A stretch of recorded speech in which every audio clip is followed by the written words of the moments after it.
A huge welcome to our cross-border careers talk. What does an agent do and how can an agent help with your international career? Sara Putt is chair of BAFTA, which is the British Academy of Film and Television Arts, the foremost arts charity for people working in film, television and games in the UK and also internationally. Sara is founder and managing director of Sara Putt Associates, the UK's leading independent agency representing behind the camera technical and production talent.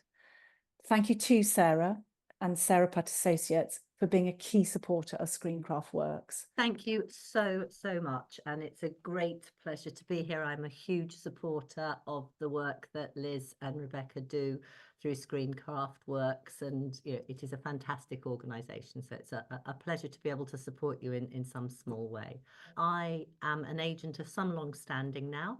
I started Sara Putt Associates nearly 35 years ago, really to answer at that stage what I perceived to be, and thank goodness was proven right in so perceiving it, as a gap in the market for behind camera representation, particularly within television, though film to an extent.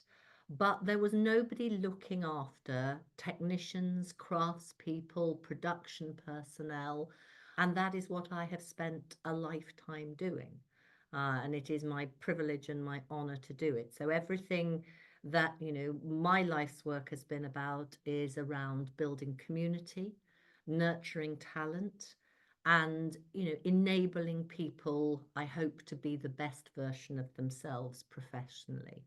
Because one of the things I could see, having worked in production myself back in the day, was that there were very many hugely talented and creative people who perhaps were not maximizing their own career opportunities and potential because of a lack of strategy and a lack of understanding how they might manifest a career strategy. And I think it can be very, very lonely. It's also, hopefully, where representation, where an agent comes in. What is representation? Because having representation, as this is widely known, comes in many forms. And I'm going to concentrate on 3 specific areas, or 2 areas and the going it alone version. One of the things you need to think about, first of all, is what is going to be the best fit for you? And what I would like to preface this by saying is, if you don't have an agent, or if you have struggled thus far to get representation, it isn't because you are not worthy of it. It isn't because you are not great at what you do. It's sometimes just finding the best fit. And for some people, they have very successful lifelong careers without actually having representation, using other support structures, using mentors, building networks out of their communities, etc. So you can have an agent, and an agent will represent a certain number of people and be involved in helping those people behind the camera, in front of the camera, get work, build their careers. They will negotiate for them. They will do a lot of the administration of their lives for them, the invoicing, the paperwork, the contracts. They are at best a co-pilot. Now, in the UK, and to a great extent, such as representation through agents exists in mainland Europe, it is quite a bespoke model. Agents have relatively small numbers of clients and they build quite close relationships with those clients. In the US, the agent model is rather different. It's much more of a reactive model to requests that are coming in for directors, for actors, for writers, for commissions, for technicians. And the agents in the majority of the agencies based in LA and New York will have a much, much longer, bigger roster than the UK agents will have. In America, you also have the manager role. And the manager role in the States is much more akin, much more similar to the agent model in the UK and Europe. Again, more of a proactive, bespoke relationship, a smaller number of clients, and more strategy involved. A lot of American agencies are not predominantly strategic partners. They're playing a numbers game. They are getting briefs in, they are getting commissions in all the time for people, and they will be putting that out to the whole of their client base and pushing lots of names forward to the studio, the streamer, the production company. A manager, much more like a UK or European agent, will sit with the client and discuss the strategy around their career and the way forward and build a sort of pathway through together. And then, as I said, there is also the going it alone model. You know, having an agent is not the be all and end all. I think in certain careers, and not the area that I would cover, but, you know, acting, for example, certainly maybe in writing, and probably more so in directing. And we do look after some directors. I think it is much more necessary and much more considered to be the norm to have representation. So if you don't, perhaps you are seen more as an outlier. So I often find that certainly actors and writers predominantly will get agents much earlier in their careers than producers will, or technicians will, craftspeople will, production designers will. But, you know, I don't want you to think you can't have a successful career without representation. You can. It's perhaps just going to be that bit harder and perhaps not quite as directly strategic in some situations. Do you need a co-pilot? What is it that you're thinking you want from this representation? Now, I use the term co-pilot because I think at its best, having an agent is like having a co-pilot. You're the driver. Let us take a rally car. You're the driver. You're in the driver's seat. The agent is the co-pilot sitting by your side in the passenger seat, hopefully with a map. And the agent is there saying, right, okay, I think the best route is down there by the lake. Now, you might agree and you might drive your rally car down by the lake. You might have other ideas and you might say, I want to go through the forest. I think that's a better way to go. Let's go through the forest. And then as your co-pilot, if I have faith in you, as you at times have faith in me, then we'll go, okay, let's go through the forest. So it's a constant dialogue. And it is that co-pilot, that sounding board. But at the moment for you, is your community your best representation? Is it a community like you are in, for example, with Screencraft Works, where you exchange knowledge and ideas and build relationships and have mentoring, mentee relationships? Is that helping you to strategize about your career? Actually, possibly, does that help you to garner employment? So I would suggest that the very best of communities out there also act as agents and representation in a different way, because they will represent the interests of the group within the group and to the outside world. So what is it you need help with? What is it you are looking for this agent to do? Where is it you want to go that you feel you can't get to? You know, many people would feel that, you know, the industries feel like an impregnable fortress, particularly perhaps if you're moving from one country to another and trying to build a new career in a new land. Is it an agent that can help you to build those relationships, to open the doors of the citadel and let you in? Is it an agent who, because they have the map, can help you navigate your way through strange territory? So what is it that you feel you can't achieve alone? Because I think first and foremost, it is about looking at your career and thinking, okay, everything in me is saying, I want an agent. I'd really like to have representation. But then analysing what you wish to do with that representation. Because otherwise, I'm going to use a slightly flippant analogy here. It's kind of like going, dogs and cats are cute. I'd like a pet. I'm going to get one, but I don't know what to do with it. I don't know how to use it. or how to make it happy and our relationship as owner and pet happy and successful. Now, I'm not suggesting an agent is a pet, but you get my drift. I think it is understanding what you want to achieve through that representation. And then also, you know, bearing in mind that when you boil it down, it is also a business relationship. And agents will charge, you know, I say 10% because that's what we charge. Many agents will charge more. I know of certain agencies representing front of camera talent who charge up to 20% of their clients' income. It's a big chunk of money. And do you feel you're going to be getting value for money in that sense? I think it's also about being realistic and understanding that agents aren't magicians. We can't suddenly create a career for you out of nothing. We need material to work with.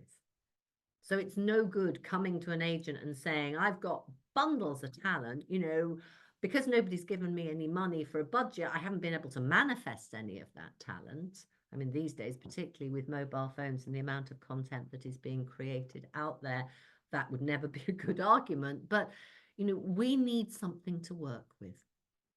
So depending on what it is that your aspirations are in film, in television, in games, etc., you need to be able to have an honest conversation with a potential agent as to whether what you're hoping for is realistic and whether they can help you to achieve that. And it's really not just about getting you 10% more money. And I say that because it is honestly something that we as agents get told a lot. When we say to somebody, so, you know, why are you looking for representation?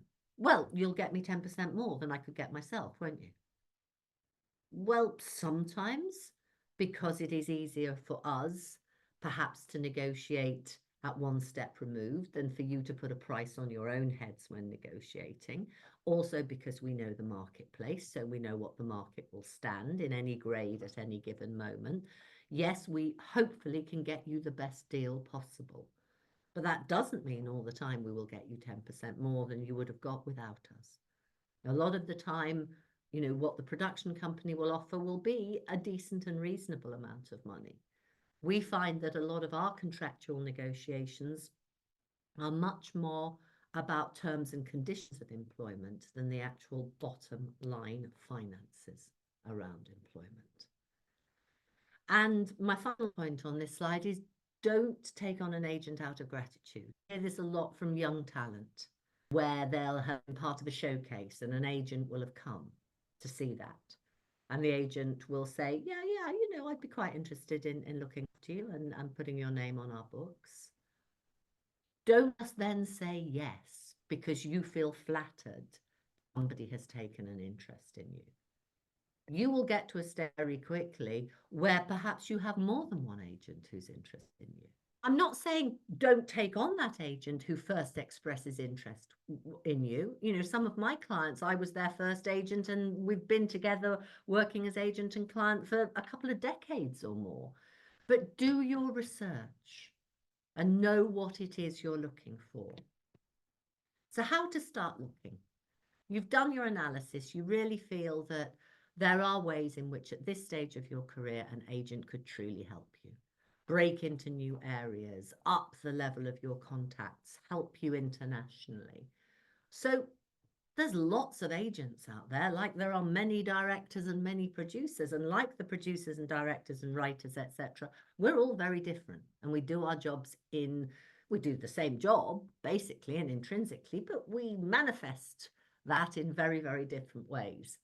So do some research like you would in anything else in your lives.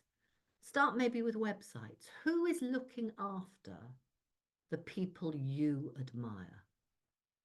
When you look at other people's careers in whatever areas, as filmmakers, as designers, as cinematographers, as editors, whose career do you think, oh, I'd like my career to look like that, to have that kind of path, that kind of trajectory? And maybe then start with websites of the agents representing those people. And word of mouth, your community, this community, other communities. what do colleagues say about their agents? Hopefully they say, I find them really supportive. I have a great, really honest relationship with them. If they say they never call me back and I don't feel comfortable in calling them, and actually I don't really know what they do for me, then I would probably counsel not heading in that direction. No, I'd like to think, particularly behind the camera, most people have a pretty positive relationship with their agent, and it is, and it should be a positive relationship. You have a right for it to be a positive and supportive relationship. Yes, with some honest challenge in there at times, but supportive and positive. And build relationships with companies, build relationships with agents' assistants, with junior agents, literally with the girl, boy, person on reception. Because those people in our teams have a great deal of influence. So if somebody is trying to get through to speak to myself or one of my agently colleagues, and you're bearing in mind, like a lot of you, we're busy people, we don't always manage to respond as effectively as we'd like to in a perfect world. And somebody's phoned several times. If that person's been curt and perhaps a little unpleasant with the more junior member of the team answering the phone, because that doesn't really matter, I just need to speak to the person in power, that will get back to us, and we will not give those people the time of day. But those that, our assistants, our team will come in and say, this person's so nice, Sarah, and they've told me a bit about what they've been doing, and I really think it might be worth you seeing them. That counts for a lot. So as a strategy, it is well worth employing. Also, as I'm sure you all are, it's just nice to be a nice human being. And when you're approaching agents initially, perhaps don't go straight in with I'm looking for representation, but maybe take more of the I'm thinking I might be looking for representation, but I'd love some advice. And I'd love to get your thoughts on whether, I should be looking for representation now, whether I'm the kind of person that your agency would be interested in. And if not, are the reasons for that? Are the credits you need to see? Is the work you need me to do that I haven't yet done? So ask for some advice. And I think particularly in a post-COVID world where we do all maybe yearn a little more for communication, and where, online communication has come to the fore so strongly, it is easier to access. Perhaps not always, the person whose name is on the door of the agency, but certainly one of their team. And I know that my team here will always try and see people if they can. And I know other agents are the same.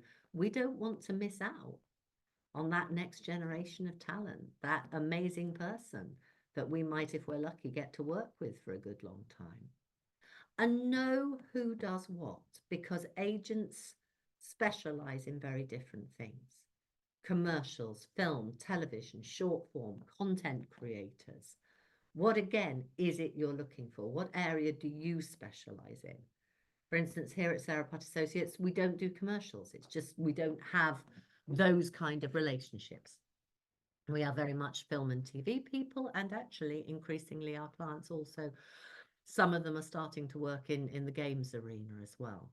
And domestic or international. No, some very small agencies will be very honest about the fact they concentrate on the domestic market.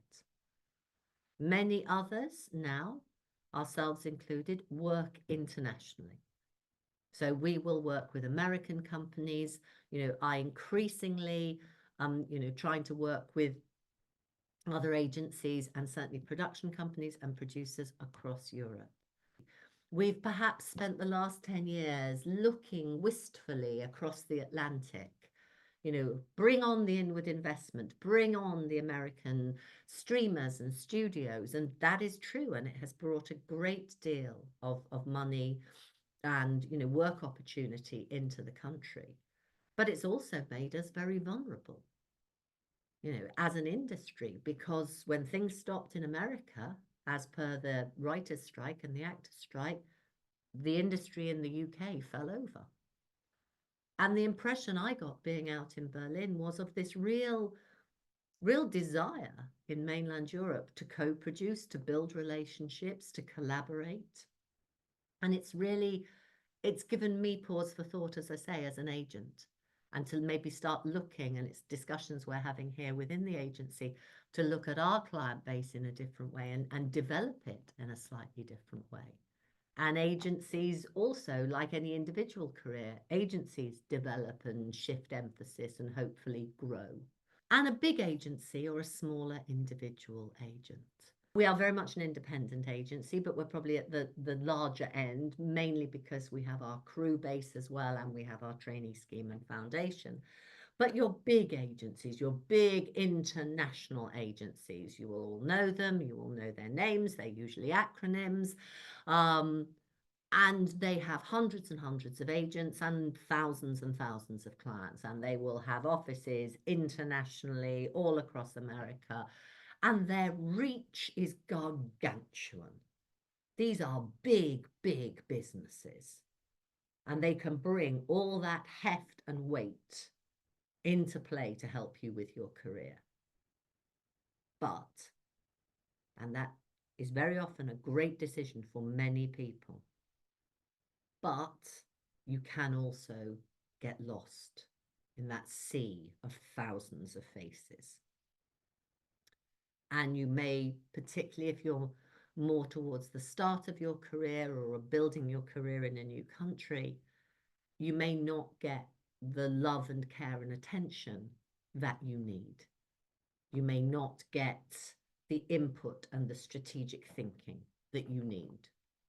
So it might be better to think of a smaller, more bespoke agency where you will get that time and attention, but they won't probably have the reach and the breadth and depth of contacts that the bigger agencies have. So again, be asking yourself these questions. Neither answer is right or wrong, and really working out what feels like it might work best for you. The basics, the practicalities of approaching potential new representation. Make sure that you provide them with a showreel, your website, somewhere easily and simply they can look at your material. Along with that, send a CV or resume and a covering letter, brief, 2-3 paragraphs, just explaining where you are and what your ask is. Clarity of ask, as I say. Is it that you're looking for advice? Is it that you're looking for suggestions? Is it that you are desperately looking for representation because you have this big Hollywood studio deal and you don't want to have to do it on your own? So make sure you're telling them what it is that you're asking for. And in the examples of your work, I think it is about your voice, absolutely, as a filmmaker, but also I think particularly in those technical roles, crafts roles, it is about your creative agility and what your transferable skills might be. Because that movement, particularly in a difficult climate as we've been in over the last couple of years, that movement between genres, between sectors, between film and TV and games and short form and drama and non-scripted, what are those skills? What are those talents that you have that are transferable and give you creative agility? Short extracts of material. If they are interested, they will then ask to see more. I would always, if I am interested, want to see a full piece. But just to start with, because any agency is being approached quite regularly by a lot of people, you can do the maths. We don't have time to watch a 90-minute film straight off the bat from everybody. So if you can send us a scene, a couple of scenes, and then, if that sparks interest, and, that's not as well a value judgment of saying your work is bad or good. It's about what we respond to. We as agents are human beings. It's about our personal taste and that taste aligning with the kind of work that you make, that you want to create. Because that is going to be the most dynamic creative relationship between agent and client if you have that in common. And the reality of your expectation. You know, dear agent, I would like to direct Steven Spielberg's next film. Can you help me with this? When you've done 2 short films, is ambitious. I admire your ambition. But for us as agents, that probably is a slight, not sure we can help with that. So when you perceive your journey over the next couple of years, make sure there is some, obviously, ambition, but reality in that expectation. I will always say to potential clients, where do you want to be in 5 years' time? What does success look like for you? What is the strategy for you? And then if that feels realistic, then with the agent, you reverse engineer it and you find a path.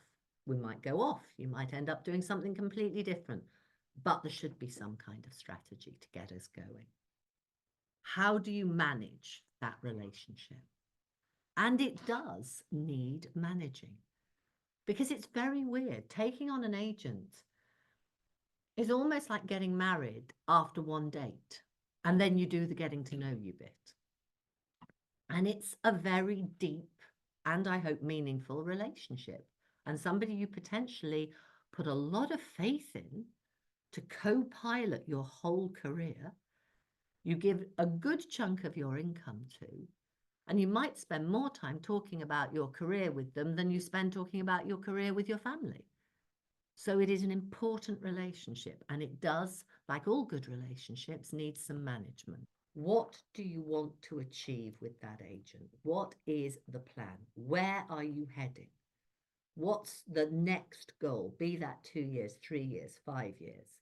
And what part do you want the agent to play in this? You know, are you expecting the agent to do all the work and you sit at home and kind of paint your nails or sup coffee? Because that's not going to work. It's how you build that long-term successful relationship and the role you both have in the relationship. So talk to them at the beginning. When you've signed on the dotted line and they're getting you up on the website and they're going to be maybe doing a mail shot out to people saying they're really excited to be representing you. Talk about this practical stuff. How do they like to work? Again, agencies will differ. Here is as an example, I or any of the other agents will deal with all of my clients' work. So I will deal with their film work, their TV work, anything else they do.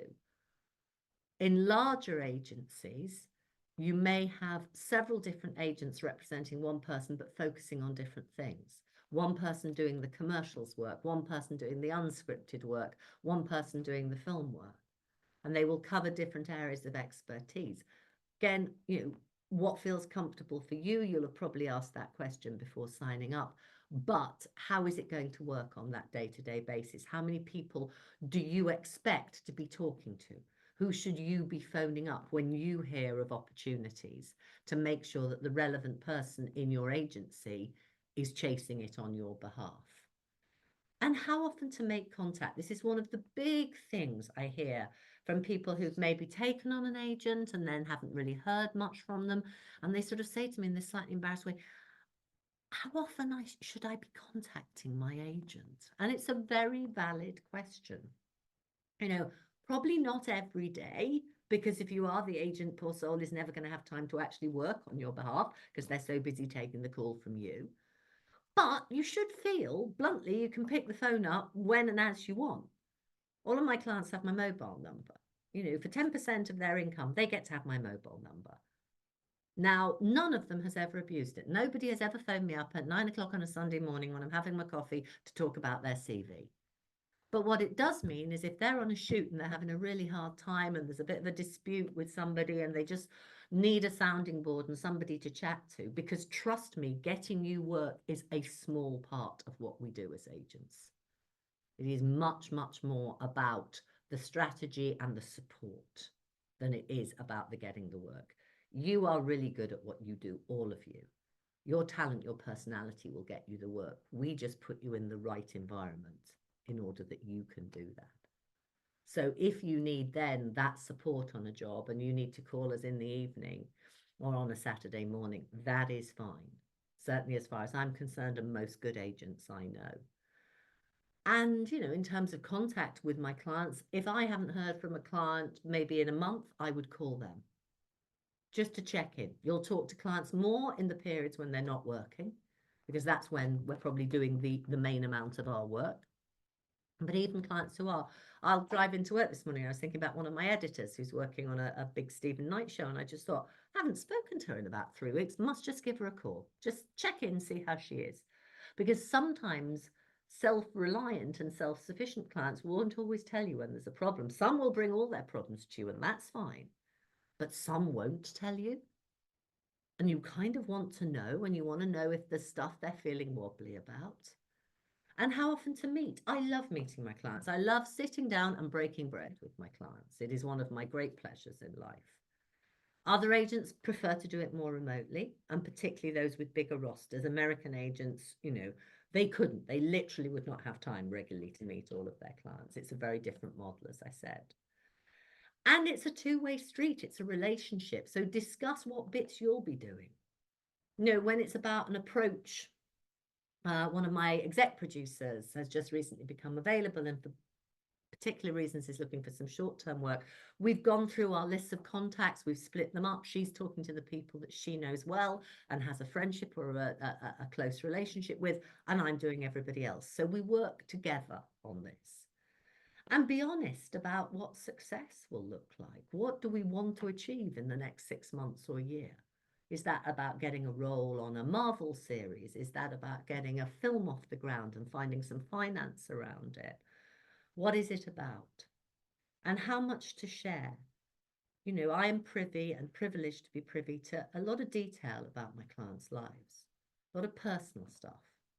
For purely practical reasons, I am often told when a client is pregnant or their partner is pregnant, probably before the grandparents are. And I am hugely honoured that people feel a level of trust whereby they will share that information with me. But it's also for practical reasons. It's because these things that happen in our lives affect our working lives too, and have implications for our working lives. And being able to accept criticism from your agent, because sometimes we'll get bad feedback.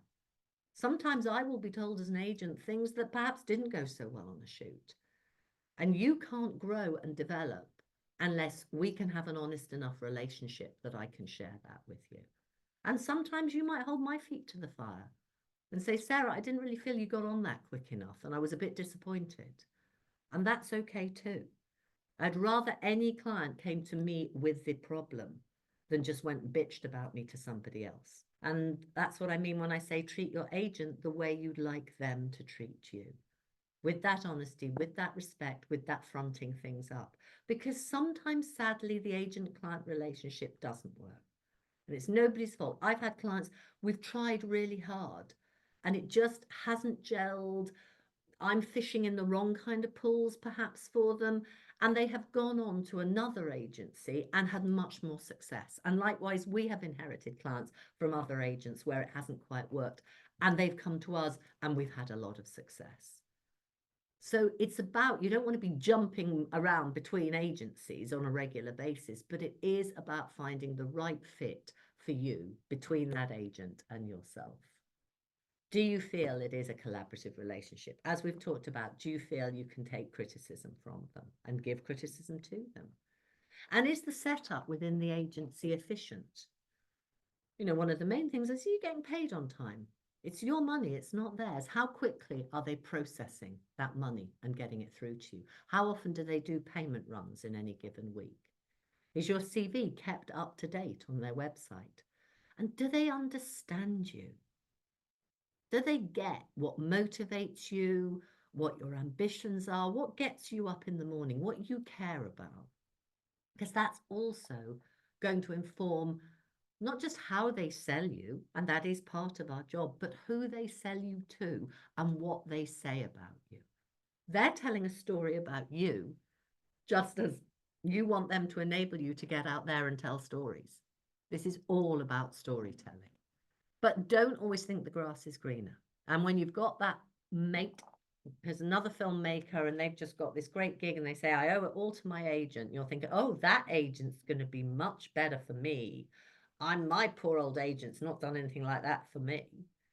So off I go. Be very careful about becoming a sort of serial jumper between agencies. But if you're unhappy, like I said, talk to them first. Don't keep moving about, because agents, we do talk to each other. Oh, that designer. Oh yeah, they were with me for 6 months. Oh, they were there with that other person for 3 months, and oh, they haven't been with that person much longer, and they're looking to move again. And co-representation, can be the best of both worlds. We have quite a few clients that we co-rep with various American agencies. So they get us as the kind of lead manager, collaborative, close personal relationship, but they get the scope and the reach of that big American agency.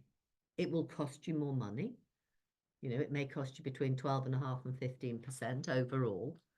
But at the stage where you have material and a status that can be sold, both here in the UK and mainland Europe and across America, then I think it's worth thinking about. The other model I would like to see is that building the infrastructure in Africa, in Eastern Europe, to spread that model of representation and support into new and other countries, where there are amazing filmmaking communities that perhaps are at the moment not being taught how to be as strategic as they might be. With all the stuff we've now talked about, have a think about what you'd be missing out on without an agent. Intelligence, a sounding board, the admin backup. For a lot of clients, believe me, the fact we're doing the invoicing, we're chasing the money and we're getting it through to them with all the relevant paperwork is a big, big plus. We are a concierge service in that sense as well. But by not having an agent, what would you be gaining? You'd be keeping more money, you keep your independence. But what would you then need to do in order to access the work you want to do? Would you need more subscriptions to trade publications? Would you need to do more networking? Would you need to do more research? How possible is all of that? And then back to the top, which is preferable to you? And whichever you decide, good luck with that journey. Do you ever deal with unions in other countries, for example, Canada, that have prerequisites to work in that industry in certain roles? And if so, how does that work? Not Canada specifically. The one place we do work with unions and guilds is America. So we will work with various of the IATSE unions. We've certainly worked with the Editors Union over there and the Cinematographers Union. And we also work with the Producers Guild and the Directors Guild. And honestly, I feel I need to do a degree just in how to navigate your way through the different terms and conditions. I have enough trouble sometimes getting my head around pact Becta agreements over here, particularly when they were all being renegotiated. So it is something, A, we spend a lot of time doing research on, and B, it is where we would use our relationships with American producers, American production companies, American agents, and we would often go and ask their advice. So if I were presented with a situation where I needed to engage with Canada, with a union out in Canada, I don't have that knowledge, but for us as agents with our community and our network, I would know where to go to ask those questions. I wondered if having an agent really helped break through in that the class ceiling, as it were, helping working class writers and their voices sort of get heard and seen through, all of the other complexities of breaking into the industry.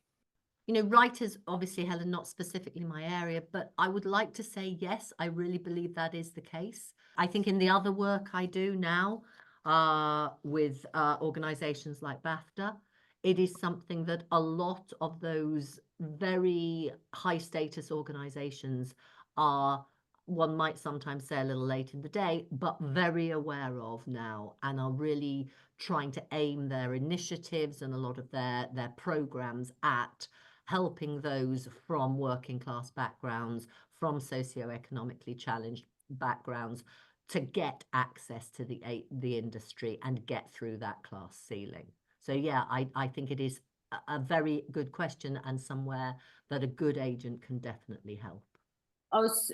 how to, if you do the do-it-yourself version, how to get the contact to reach out, especially if it's maybe another country where you're not at, where you can go to certain events or something. I think it's not easy, particularly in a new country. I suppose where I'm saying that you can do it yourself is possibly more at a junior level, where it's just about starting to build up your network, with your contemporaries and maybe people 3 or 4 years ahead of you, just to kind of get your feet in the industry, get some work under your belt and start progressing. I do think as one becomes more senior, you need to be engaging with the gatekeepers and the decision makers. And that is more difficult because the gatekeepers have their gates kept by others for them, and you need to find your way through. And I think that is where an agent, the right agent, can help. And that is about you, again, honestly and frankly discussing with them, these are the kind of people I am looking to engage with. These are the kind of people I am looking to meet. So whilst you can very successfully over a period build your own network by joining communities, by being out there, by attending events, by going to film festivals, all of these are ways that I'm sure all of you know, are aware of and use. I do think there is a stage where it certainly becomes a lot easier if you have somebody advocating on your behalf. I guess the other way, outside representation, is mentorship. Mentors, champions. I have seen filmmakers who become profoundly engaged champions for younger, newer, or perhaps filmmakers who are new to the country, and really advocate for them. And that can be incredibly helpful too. Do you think an agent would add value to a producer who's making a step from short form to longer form, both film and television projects that are either being pitched or close to a green light? Or would it be more beneficial to work with an agent once those projects are greenlit or in production? Honestly, I think on the whole, probably once they're greenlit or in production. Because I think what you're talking about is less of an agent, a more, a development exec, financier, somebody who has day-to-day those relationships. Whereas once you've been commissioned, once you've been financed and that project is up and running, you're then giving the agent something to work with to help move you on to the second project or the third project. And so the final part of my question, thank you for that, is then I guess once that work has been commissioned, then would an agent then be in a position to help pitch in future projects? Yeah, hopefully, yes. They would, because they've then got something to get people's attention with, something to talk about and use as that jump off point. Yeah. What are your thoughts about productions over the next 6 months? Do you feel it's picking up? Because you probably hear sooner than the most in terms of the amount of calls you get about people looking for crew or inquiring about availability. Okay, so the good news, so we don't all go doom, gloom and complete despondency, is yes, it is picking up. We are busier and have been busier, from late August through September and into this month, certainly with calls for sort of jobbing producers, line producers and HODs than we've been for the rest of the year. However, these jobs are not the big jobs. What we have lost is a lot of the very big jobs. So there's a lot of band 2, under 3 million an hour police procedurals around. And the difficulty, particularly for producing talent, but also for editors, etc., is that some of the big names have downsized and have taken smaller projects in the absence of the big projects. So everybody's been pushed back a little. We found that producers who'd kind of got themselves established in 2022, maybe got a couple of credits as producers under their belt, it's very hard for them to get producing work at the moment. Some of them have had to go back to script editing, line producing. So it's still challenging, and I think it will remain challenging for some time. My personal belief is we are going through changes, akin to what the music industry went through in the early 2000s, akin to what the newspaper industry went through in the 1990s, in terms of the way we create content, how we monetize it, how we consume it. You know, 1 in 4 under 25s never watches television, doesn't watch any of the streamers, consumes all of their content through TikTok and YouTube. So without going into a whole different seminar, you could argue that the commissioning model is under severe threat within television. And I think over the next few years, all of that's going to play out. So adaptability, transferable skills, building relationships in other areas like short form and commercials maybe, because as nobody's seemingly prepared to pay for content in the under 25s, advertising is going to have to come back. So how can you basically adapt your career around the needs and demands of the industry?